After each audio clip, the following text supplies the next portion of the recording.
penadah itu terancam dengan pidana penjara 4 tahun sebagaimana diatur di dalam pasal 480 Kitab Undang-Undang Hukum Pidana. Nah, bagaimana kalau penadah tersebut mendapatkan, membeli, menyewa, atau memperoleh barang kejahatan tersebut sebagaimana dirumuskan di dalam Kitab Undang-Undang Hukum Pidana, yaitu hasil tindak pidana ringan. Apakah masih terancam atau tetap terancam dengan pidana penjara 4 tahun? Nah, begini penjelasannya teman-teman. Kalau penadah terancam pidana 4 tahun, itu sebagaimana dirumuskan di dalam pasal 480 Kitab Undang-Undang Hukum Pidana. Tetapi kalau diperoleh barang atau sesuatu yang dibeli itu berdasarkan tindak pidana ringan, sebagaimana contohnya pencurian ringan, contohnya itu diperoleh dari hasil tindakan pidana penggelapan, penipuan ringan gitu teman-teman, maka pidananya bukan terancam 4 tahun, tetapi terancam sebagaimana disebutkan di dalam pasal 482, yaitu tindak pidana ringan. Nah, di sini masih banyak yang belum tahu, masih banyak oknum-oknum pihak penyidik yang harus melakukan penyelidikan semaksimal mungkin di mana benda yang diperoleh atau didapatkan kepada atau yang diambil oleh contohnya terlapor, contohnya ini pelaku penadah atau tersangka perbuatan tindak pidana penadah. Nah, kalau contohnya si A membeli barang dari si B ini melakukan tindak pidana ringan, contohnya melakukan pencurian barang. Namun nilai barang tersebut adalah hanya contohnya 2.500.000 ke bawah atau termasuk tergolong tidak pencurian ringan. Oleh si A itu membeli barang tersebut, itu disebut sebagai penadah.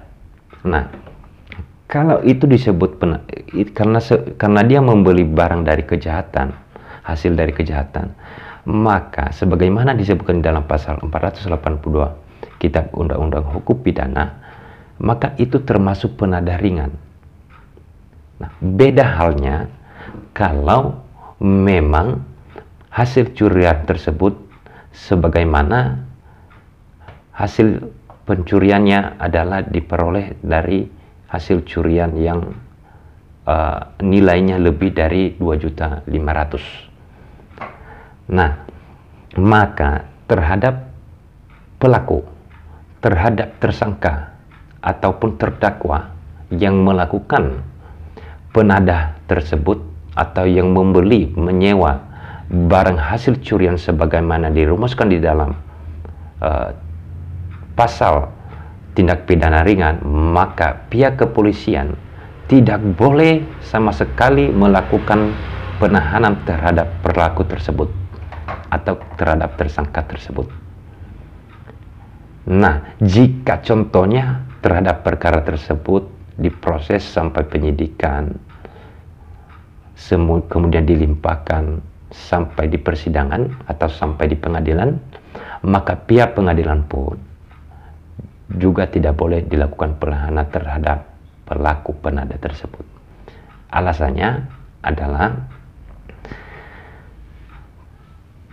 barang yang dibeli atau sesuatu hal atau benda yang diperoleh dari hasil kejahatan tersebut adalah diperoleh dari hasil tindak pidana ringan. Yang kedua, berdasarkan peraturan Mahkamah Agung nomor 2 tahun 2012, di mana Mahkamah Agung meminta kepada ketua pengadilan yang ada di seluruh Indonesia, jika pelaku, terdakwa, atau tersangka yang melakukan tindak pidana ringan, untuk tidak memberikan penetapan penahanan kepada orang tersebut. Nah, jadi gitu teman-teman. Kalau saudaranya atau ada teman contohnya dilaporkan ke pihak kepolisian dengan unsur-unsur, dengan hal-hal yang saya sebutkan tadi, maka diingat dan disampaikan langsung oleh ke pihak kepolisiannya bahwa tidak boleh dilakukan penahanan. Tapi ada baiknya jika ada yang dilaporkan dengan cerita yang saya ceritakan tadi itu, mendingan untuk memudahkan, karena mungkin tidak mengerti bagaimana caranya, bagaimana untuk membantah argumentasi penyidik atau pihak kepolisian, silakan untuk didampingin oleh seorang advokat ataupun meminta pendampingan kepada pengacara.